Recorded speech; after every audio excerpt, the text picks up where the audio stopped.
Hi everyone, welcome to all of you. आज के इस सेशन में हम माइकोप्लाज्मा डिस्कस करेंगे। इसमें हम लोग देखेंगे माइकोप्लाज्मा के क्या कैरेक्टरिस्टिक्स होते हैं, सेल स्ट्रक्चर क्या होता है, रिप्रोडक्शन कैसे करते हैं और अदर फीचर्स। ठीक है, स्टार्ट करते हैं। माइकोप्लाज्मा, जिसको हम लोग प्लूरल माइकोप्लाज्मा भी बोलते हैं या माइकोप्लाज्मेटा भी बोलते हैं, यह बैक्टीरिया का एक जीनस है, जीनस ऑफ बैक्टीरिया, जिसमें कि लैक ऑफ सेल वॉल, जिसमें कि सेल वॉल नहीं होता है। यानी माइकोप्लाज्मा बैक्टीरिया का एक ग्रुप है जिसमें कि सेल वॉल नहीं होता है। क्या होता है? सेल मेम्ब्रेन होता है। ठीक है, यानी पूरा जो सेल होता है वो सेल मेम्ब्रेन से कवर्ड होता है, सेल वॉल नहीं होता है। Mycoplasma are smallest wallless free living prokaryotes. ठीक है, ये फ्री लिविंग प्रोकैरियोट्स है। प्रोकैरियोट है तो सारी प्रोकैरियोटिक कैरेक्टर इनमें होगा। दिस कैरेक्टरिस्टिक, कौन सा कैरेक्टरिस्टिक? जिसमें कि सेल वॉल नहीं है ना, सेल वॉल नहीं है। इस कारण से ऐसे एंटीबायोटिक जो कि सेल वॉल को टारगेट करते हैं उनका प्रभाव माइकोप्लाज्मा पे नहीं पड़ेगा, है ना। अगर हमको माइकोप्लाज्मा से कोई डिजीज हुआ है और अगर हम लोग ऐसा एंटीबायोटिक खा रहे हैं जो कि सेल वॉल को टारगेट करता है, तो उस एंटीबायोटिक का कोई असर नहीं होगा। ठीक है, तो लिखा हुआ है this characteristic make them naturally resistant to antibiotic that target cell wall synthesis, जैसे कि बीटा लैक्टम एंटीबायोटिक्स। तो बीटा लैक्टम एंटीबायोटिक्स है या पेनिसिलिन है, इन एंटीबायोटिक्स का माइकोप्लाज्मा पे कोई प्रभाव नहीं पड़ता है। ठीक है, क्योंकि इनका जो टारगेट होता है वो सेल वॉल होता है और माइकोप्लाज्मा में सेल वॉल नहीं होता है। ठीक, आगे है दे कैन बी पैरासिटिक और सेप्रोट्रॉपिक। पैरासाइट भी होते हैं और सेप्रोफाइट भी होते हैं। Several species are pathogenic in human. बहुत सारे स्पीसीज है जो कि ह्यूमन को डिजीज कॉज करते हैं। ठीक है, जैसे कि आपका माइकोप्लाज्मा निमोनिया है। ठीक है, इंपॉर्टेंट कॉज ऑफ किसका, ये कौन सा बीमारी करता है? तो वॉकिंग निमोनिया और रेस्पिरेटरी डिसऑर्डर। ह्यूमन बींग्स में माइकोप्लाज्मा निमोनी जो है ये वॉकिंग निमोनिया और रेस्पिरेटरी डिसऑर्डर कॉज करता है। उसी तरीके से है माइकोप्लाज्मा जेनिटेलियम। ठीक है, जो कि पेल्विक इन्फ्लामेटरी डिजीज कॉज करता है। ठीक है, इसका कॉज है ये माइकोप्लाज्मा जेनिटेलियम। आगे है mycoplasma species are smallest bacterial set. जो अभी तक को खोजे गए सबसे स्मॉलेस्ट बैक्टीरियल सेल जो है वो माइकोप्लाज्मा है। ठीक, यह कैन सर्वाइव विदाउट ऑक्सीजन, बिना ऑक्सीजन के भी सर्वाइव कर सकता है, यानी एनारोबिक कंडीशन में भी ये सर्वाइव कर सकता है। ठीक, और डिफरेंट शेप के होते हैं, जैसे कि आपका माइकोप्लाज्मा जेनिटेलियम है वो फ्लास्क शेप होता है, माइकोप्लाज्मा निमोनी जो है वो इलोंगेटेड होता है ना। आगे है they were first discovered by Pasteur in 1843। इनको सबसे पहले पास्टर ने क्या किया था? डिस्कवर किया था जब वो स्टडी कर रहे थे प्लूरोनिमोनिया इन कैटल्स। कैटल्स में जब प्लूरोनिमोनिया के कॉजल ऑर्गेनिज्म का वो स्टडी कर रहे थे तब उन्होंने माइकोप्लाज्मा को डिस्कवर किया था। और उस समय उन्होंने इसको नाम दिया था प्लूरोनिमोनिया लाइक ऑर्गेनिज्म, यानी पास्टर ने क्या नाम दिया था? पीपीएलओ नाम दिया था, प्लूरोनिमोनिया लाइक ऑर्गेनिज्म। ठीक, लेकिन उन्होंने माइकोप्लाज्मा को आइसोलेट नहीं कर पाया था। ठीक है, माइकोप्लाज्मा को वो क्या कर पाए? आइसोलेट नहीं कर पाए। डिस्कवर किए कि हाँ माइकोप्लाज्मा जो है या प्लूरोनिमोनिया लाइक ऑर्गेनिज्म जो है ये ऑर्गेनिज्म है जो कि प्लूरोनिमोनिया कॉज करता है कैटल्स में, लेकिन उसको वो आइसोलेट नहीं कर पाए। फिर उसके बाद में 1889 में फ्रैंक इन और ऑर्गेनिज्म को फिर डिस्क्राइब किया। Frank describe this organism as an altered step of plant cell cytoplasm resulting from infiltration by fungus like microorganism. बाद में फिर इसको और डिस्क्राइब किसने किया? फ्रैंक ने इसको आगे फिर और डिस्क्राइब किया। ठीक, इसको फर्स्ट पहली बार आइसोलेट कौन किया? तो आइसोलेटेड बाय नोकार्ड एंड रॉक्स। ठीक है, ये साइंटिस्ट है, बैक्टीरियोलॉजिस्ट है। इन्होंने सबसे पहले माइकोप्लाज्मा को क्या किया? आइसोलेट किया, नोकार्ड और रॉक्स। ये हमको याद रखना है। ठीक है, कहां से किया था? तो वही कैटल से किया था जो प्लूरोनिमोनिया से अफेक्टेड था। आगे है these organism they are named as mycoplasma in 1929 by Nowak. तो माइकोप्लाज्मा जो नाम दिया था वो किसने दिया था? नोवाक ने। यानी पहले डिस्कवर किसने किया? पास्टर ने, लेकिन उसको वो आइसोलेट नहीं कर पाए प्योर फॉर्म में। इसके बाद में उसको आइसोलेट कौन किया? तो नोकार्ड और रॉक्स ने। फिर उसको माइकोप्लाज्मा नाम दिया नोवाक ने। ठीक, नोवाक ने और क्या किया? Nowak propose the genus name mycoplasma for certain filamentous micro organism imagine to have both cellular and a cellular stage in their life cycle. ठीक है, यानी ऐसे ऑर्गेनिज्म जिससे जिसके लाइफ साइकिल में सेलुलर और ए सेलुलर दोनों स्टेज प्रेजेंट था, उसको उन्होंने क्या किया? माइकोप्लाज्मा नाम सजेस्ट किया। ठीक है, आगे है now the name of phytopathological mycoplasma was change to phytoplasma, यानी प्लांट में जो माइकोप्लाज्मा इंफेक्शन कॉज करते हैं, प्लांट को जो कॉज करते हैं इंफेक्शन, उसको हम लोग फाइटोप्लाज्मा बोलते हैं। Phytoplasma basically survive in phloem tissue of plant. ये पॉइंट हम लोग को याद रखना है कि जो फाइटोप्लाज्मा होते हैं वो कहाँ पे सर्वाइव करते हैं, तो प्लांट के फ्लोएम टिश्यू में, ठीक है। And produce symptoms like yellowing, phyllody and witches broom, ठीक है। विचेस ब्रूम जो है ये माइकोप्लाज्मा कॉज करते हैं, और वो सर्वाइव कहाँ करते हैं, तो फ्लोएम टिश्यू में सर्वाइव करते हैं प्लांट के। With the discovery of several group of mycoplasma like organism, जैसे जैसे डिस्कवरी हुई फिर अलग अलग नाम दिया गया। माइकोप्लाज्मा जो कि एनिमल को इन्फेक्ट करता है, फाइटोप्लाज्मा जो कि प्लांट को इन्फेक्ट करते हैं, पायरोप्लाज्मा जो कि प्लांट और इंसेक्ट दोनों को इन्फेक्शन कॉज करते हैं, एंटोमोप्लाज्मा है जो कि इंसेक्ट और प्लांट को बेसिकली इंसेक्ट्स को ये इन्फेक्शन कॉज करते हैं, तो उसको हम लोग नाम दे दिया एंटोमोप्लाज्मा, ठीक है। आगे है माइकोप्लाज्मा। कुछ और हम लोग इसका जनरल कैरेक्टरिस्टिक देख लेते हैं। Mycoplasma smallest prokaryotic organism, cell wall absent, पहले हम लोग देखे हैं सेल वॉल एब्सेंट होता है। प्लाज्मा मेम्ब्रेन जो होता है वो कवरिंग बनाता है सेल का, यानी सेल जो होता है वो प्लाज्मा मेम्ब्रेन या सेल मेम्ब्रेन से कवर्ड होता है। Due to absence of cell wall these organism can change their shape and are pleomorphic. ये पॉइंट याद रखना है कि माइकोप्लाज्मा जो होते हैं वो प्लियोमॉर्फिक होते हैं, इसीलिए इनको जोकर्स ऑफ माइक्रोबियल वर्ल्ड बोलते हैं, ठीक है। इनको क्या बोलते हैं, जोकर्स ऑफ माइक्रोबियल वर्ल्ड। क्यों, क्योंकि ये अपना शेप चेंज कर लेते हैं, इसलिए हम लोग टर्म यूज करते हैं pleomorphic. Lack a nucleus and other membrane bound organelle, ये प्रोकैरियोट ऑर्गेनिज्म है तो इसमें न्यूक्लियस नहीं होगा और मेम्ब्रेन बाउंड ऑर्गेनेल्स भी नहीं होंगे। आगे है genetic material is single DNA duplex, DNA duplex होगा, नेकेड होगा, हिस्टोन प्रोटीन नहीं होगा। DNA is double stranded helix, it can be distinguished from bacterial DNA by its low guanine cytosine content, यानी एटी रिच होता है, ठीक है। Adenine और थाइमिन रिच होता है माइकोप्लाज्मा का डीएनए, ठीक है।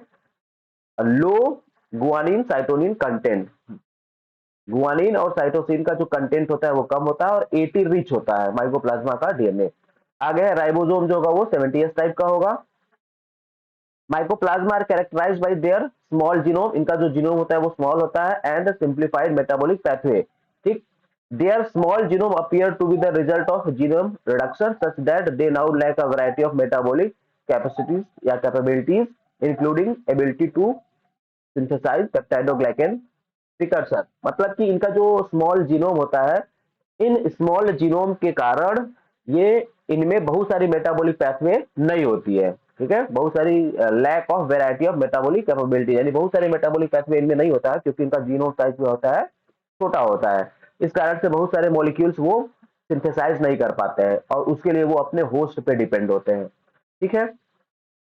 आगे स्ट्रक्चर देख लेते हैं हम लोग माइकोप्लाज्मा का। तो ये लाइपोप्रोटीन का मेम्ब्रेन है, राइबोसोम हो गया, ठीक है। सॉल्युबल आरएनए होगा, प्रोटीन होंगे, मेटाबोलाइट्स होगा और डीएनए होगा। डीएनए जो होगा वो डबल स्ट्रैंडेड होगा और नेकेड होगा, ठीक है। डीएस डीएनए और नेकेड, ठीक। तो ये सेल स्ट्रक्चर है माइकोप्लाज्मा का। आगे है the genome of human pathogen mycoplasma genitalium, mycoplasma pneumoniae and ureaplasma have a fewer than 1000 gene, यानी ये जो स्पीसीज है इनमें 1000 से भी कम जीन होता है, ठीक है।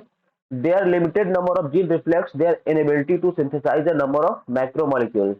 लिमिटेड नंबर ऑफ जीन्स है या छोटा जीनोम है जिस कारण से ये बहुत सारे मैक्रोमोलिक्यूल्स को या लार्ज मॉलिक्यूल्स को सिंथेसाइज नहीं कर पाते हैं, ठीक है। जैसे micro mycobacterium genitalium relies so heavily on host biosynthetic capacity, यानी इनको कोई भी और मॉलिक्यूल चाहिए जो कि ये सिंथेसाइज नहीं कर पा रहे हैं तो वो उसके लिए अपने होस्ट के ऊपर में डिपेंड होंगे, ठीक है। It has lost genes that encode enzymes needed to synthesize amino acid, purine, pyrimidines and fatty acid, यानी कि माइकोप्लाज्मा जो होते हैं, माइकोप्लाज्मा जेनिटेलियम, ये जो होता है इनमें बहुत सारे जीन्स नहीं होते हैं जो कि एमिनो एसिड, प्यूरिन, पैरामिडिन और फैटी एसिड को इनकोड करते हैं। तो जब ये जीन नहीं होंगे तो ये सब के लिए amino acid, purine, pyrene, pyrimidines और फैटी एसिड्स के लिए वो अपने होस्ट के ऊपर डिपेंड होगा, यानी होस्ट से अब ये ऑब्टेन करेगा। आगे है sterol are an essential component of mycoplasma. Plasma membrane, ठीक है। तो माइकोप्लाज्मा के सेल मेम्ब्रेन का या प्लाज्मा मेम्ब्रेन का एक इंपॉर्टेंट कैरेक्टरिस्टिक या इंपॉर्टेंट कंपोनेंट जो है वो है स्टेरॉल, उसमें स्टेरॉल प्रेजेंट होता है, ठीक है, जो क्या काम करता है, ऑस्मोटिक स्टेबिलिटी को फैसिलिटेट करता है, फैसिलिटेट ऑस्मोटिक स्टेबिलिटी, ठीक है। आगे, they are among the smallest bacteria capable of self reproduction, यानी इनमें रिप्रोडक्शन होता है, अपने से रिप्रोडक्शन होता है। Most species are facultative anaerobes but few are obligate anaerobes, है ना। ज्यादातर जो माइकोप्लाज्मा है वो फैकल्टेटिव एनारोब्स है, यानी एनारोबिक कंडीशन में वो सर्वाइव कर सकते हैं, लेकिन अगर ऑक्सीजन प्रेजेंट है तो भी वो सर्वाइव कर लेते हैं, ठीक है।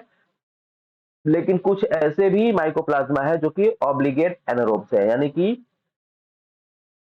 ऑक्सीजन के एब्सेंस में ही ग्रो करेंगे, सर्वाइव करेंगे, अगर उनको ऑक्सीजन मिल गया तो फिर वो सर्वाइव नहीं कर पाएंगे, यानी ऑक्सीजन फ्री इन्वायरमेंट में वो सर्वाइव करते हैं।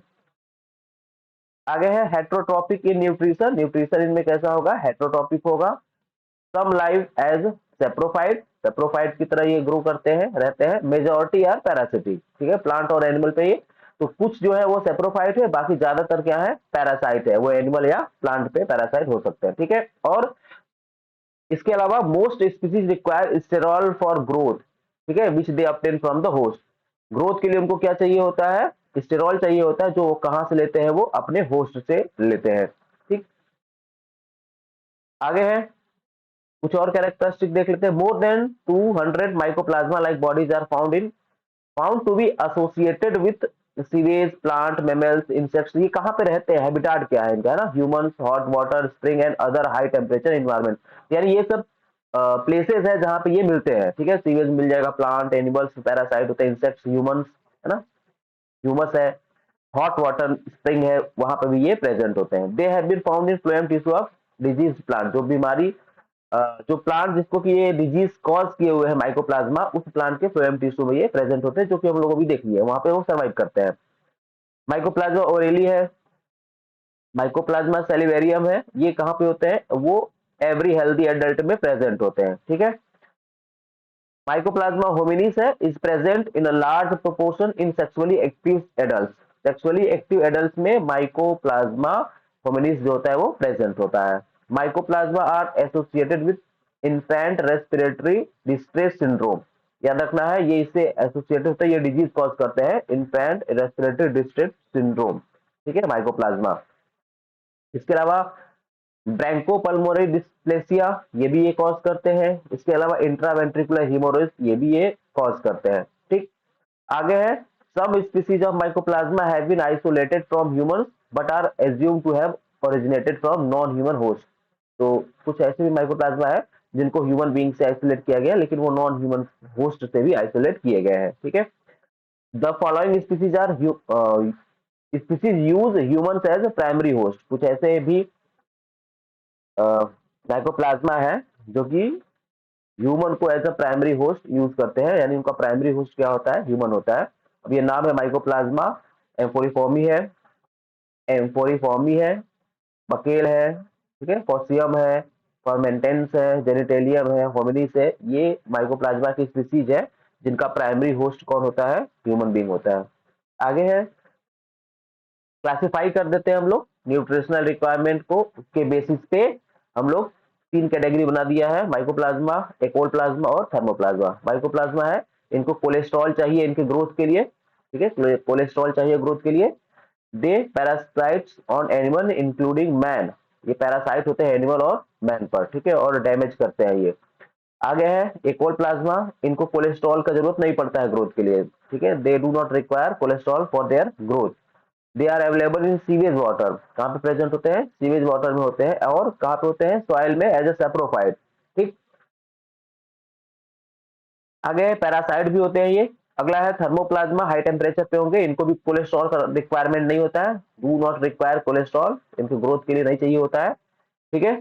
दे are aerobic micro organism, aerobic होते हैं, और good growth in acidic pH, जिनका जो अच्छा ग्रोथ होता है, गुड ग्रोथ होता है, वो एसिडिक पीएच पे होता है ना, और टेम्परेचर 59 डिग्री सेल्सियस, यानी थर्मोप्लाज्मा जो है नाम से ये हाई टेम्परेचर पे ये ग्रो करते हैं, सर्वाइव करते हैं, और पीएच के लिए एसिडिक पीएच में अच्छे सर्वाइव करते हैं, ग्रोथ के लिए कोलेस्ट्रॉल का जरूरत नहीं पड़ता है। तो क्लासिफाई किया हमने न्यूट्रिशनल रिक्वायरमेंट के बेसिस पे माइकोप्लाज्मा, इकोल प्लाज्मा और थर्मोप्लाज्मा।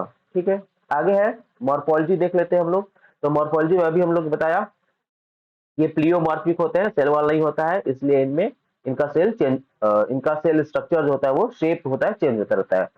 Since mycoplasma pass through many filters grow on media without leaving tissue, these are considered to the intermediate between virus and bacteria। इनको वायरस और बैक्टीरिया के बीच का इंटरमीडिएट हम लोग कंसिडर करते हैं। ठीक, आगे है they are filterable through bacteria filter, bacteria filter से ये फिल्टरेबल होते हैं। आगे है they are highly resistant to penicillin but inhibited by tetracycline, ये पॉइंट याद रखना है। पेनिसिलिन जो होता है इन पे प्रभाव नहीं डालता है, क्यों नहीं डालता है? क्योंकि पेनिसिलिन जो होता है इसका जो टारगेट होता है वो सेल वॉल होता है और माइकोप्लाज्मा में सेल वॉल नहीं होता है, इस कारण से पेनिसिलिन का कोई प्रभाव नहीं पड़ेगा माइकोप्लाज्मा के ऊपर। ठीक, टेट्रासाइक्लिन का प्रभाव पड़ेगा क्योंकि इसका जो टारगेट होता है वो सेल वॉल नहीं होता है। इनको जब हम लोग मीडिया में ग्रो कराते हैं तो इनका जो कॉलोनी होता है वो फ्राइड एग शेप का होता है ना। मीडिया में, कल्चर मीडिया में, न्यूट्रिएंट मीडिया में इसको ग्रो कराएंगे तो इनका जो कॉलोनी होगा वो फ्राइड एग शेप होगा, ये हमको याद रखना है। आगे है दे आर प्लियोमॉर्फिक, ये तो पहले हम लोग देख लिए क्योंकि इनका शेप होता है चेंज, इसलिए इनको हम लोग बोलते हैं प्लियोमॉर्फिक, इसलिए इनको जोकर्स ऑफ माइक्रोबियल वर्ल्ड बोलते हैं। आगे है ये शेप है इनका, ये स्ट्रक्चर है और ये कॉलोनी है, फ्राइड एग शेप का ये कॉलोनी है ना। और प्लियोमॉर्फिक है, कोई फिक्स शेप नहीं रहता है। आगे है reproduction, mycoplasma produce by budding and और बाइनरी फिशन। ठीक है, बडिंग और बाइनरी फिशन के थ्रू में रिप्रोडक्शन होता है। Cells of mycoplasma divide annually into very minute bodies called the elementary bodies और मिनिमल रिप्रोडक्टिव यूनिट्स, ये हमको याद रखना है। इनमें जो रिप्रोडक्टिव बॉडी होता है वो इसको हम लोग एलिमेंट्री बॉडी बोलते हैं या मिनिमल रिप्रोडक्टिव बॉडी बनते हैं, ये बनता है लार्ज सेल में। ठीक है, यहाँ पे बनता है ये लार्ज सेल में। These are form inside large bodies और मेच्योर सेल्स, लार्ज सेल्स जो होते हैं। ठीक है, These bodies are smallest independent living entities so far known, मतलब कि ये आपका प्राइमरी बॉडी हो गया, फिर इससे क्या होगा, ये इंटरमीडिएट सेल बनेगा, इससे लार्ज सेल बनेगा। वो लार्ज सेल है या तो उसमें बाइनरी फ्यूजन हो जाएगा, एक से दो बन जाएगा, या हो सकता है उसमें एलिमेंट्री बॉडीज बने। ठीक है, मिनिमल रिप्रोडक्टिव यूनिट्स बने। और ये एलिमेंट्री बॉडीज जो होंगे या मिनिमल रिप्रोडक्टिव यूनिट्स होंगे, ये जब यहाँ से सेपरेट होंगे तो फिर वो नया माइकोप्लाज्मा बनाएंगे। ठीक है, तो ये है इनमें रिप्रोडक्शन का टाइप, बडिंग होगा या बाइनरी फ्यूजन होगा या इसके अलावा ये एलिमेंट्री बॉडी या मिनिमल रिप्रोडक्टिव बॉडी या रिप्रोडक्टिव यूनिट्स बनाएंगे, जो कि सेपरेट होने के बाद मेन सेल से वो क्या करेंगे, नया ऑर्गेनिज्म बना लेंगे माइकोप्लाज्मा। ठीक, इसके बाद में है कुछ माइकोप्लाज्मा से डिजीज, कुछ प्लांट डिजीज, कुछ ह्यूमन डिजीज, कुछ एनिमल डिजीज जो कि माइकोप्लाज्मा कॉज करते हैं। प्लांट डिजीज में little leaf of brinjal, bunchy top of papaya, है ना, बिग बर्ड ऑफ टोमेटो, ये हम लोग याद रखेंगे। Little leaf of brinjal, bunchy top of papaya, ठीक है, big bird of tomato, witches broom of legumes, ये भी हमको याद रखना है, ये याद रखना है। ठीक है, yellow drop of tobacco, clover dwarf, इसमें दो तीन हम लोग को याद रखना है। लिटिल लीफ ऑफ ब्रिंजल हो गया, विचेस ब्रूम तो हो गया ना, बंची टॉप ऑफ पपाया हो गया, ये याद रखना है। आगे ह्यूमन डिजीज में तो प्राइमरी एटिपिकल निमोनिया पैप है, माइकोप्लाज्मा निमोनी कॉज करता है। माइकोप्लाज्मा होमिनिस जो होता है वो कॉज करता है प्लूरोनिमोनिया, ठीक है, प्रोस्टेटाइटिस, उसके बाद इन्फ्लामेशन ऑफ जेनिटल्स। ठीक है, तो जो सेक्सुअली इन्वॉल्व एडल्ट होते हैं उनमें ये प्रेजेंट होता है। ठीक है, माइकोप्लाज्मा होमिनिस। एनिमल डिजीज है तो माइकोप्लाज्मा एगेलेक्टिया है, ये एगेलेक्टिया गोट और शिप में कॉज करता है। माइकोप्लाज्मा माइक्वाट्स है, ये प्लूरोनिमोनिया कैटल में कॉज करता है। ठीक है, उसके बाद है माइकोप्लाज्मा बोवी जेनाइटेलियम, ये inflammation of genitals different organism में, एनिमल्स में वो जेनाइटल्स के इन्फ्लामेशन को कॉज करता है। ठीक, तो ये डिजीज है जो कि माइकोप्लाज्मा कॉज करता है। तो ये पूरा रहा माइकोप्लाज्मा के बारे में। माइकोप्लाज्मा क्या होता है, क्या कैरेक्टरिस्टिक्स होते हैं, ये प्रोकैरियोट्स होते हैं, सेल वॉल नहीं होता है, मेन तो इसको याद रखना है। सेल वॉल नहीं होता है तो ये प्लूरोमॉर्फिक होंगे क्योंकि इनका शेप चेंज होगा, और फ्राइड एग शेप की इनकी कॉलोनी होती है जब इसको हम लोग कल्चर करते हैं तब। रिप्रोडक्शन के लिए इसमें एलिमेंट्री बॉडीज होते हैं या मिनिमल रिप्रोडक्टिव यूनिट्स होते हैं, ये हमको इतना याद रखना है इसमें। ठीक है, और कुछ डिजीज होते हैं, इनको पीपीएलओ भी बोलते हैं, प्लूरोनिमोनिया लाइक ऑर्गेनिज्म। कौन डिस्कवर किया था ये हम लोग देख लेंगे। ठीक है, तो ये रहा माइकोप्लाज्मा के बारे में सब कुछ। इसके बाद में फिर अगला टॉपिक लेकर के हम लोग नेक्स्ट वीडियो में फिर उसको हम लोग डिस्कस करेंगे। ठीक है, थैंक यू।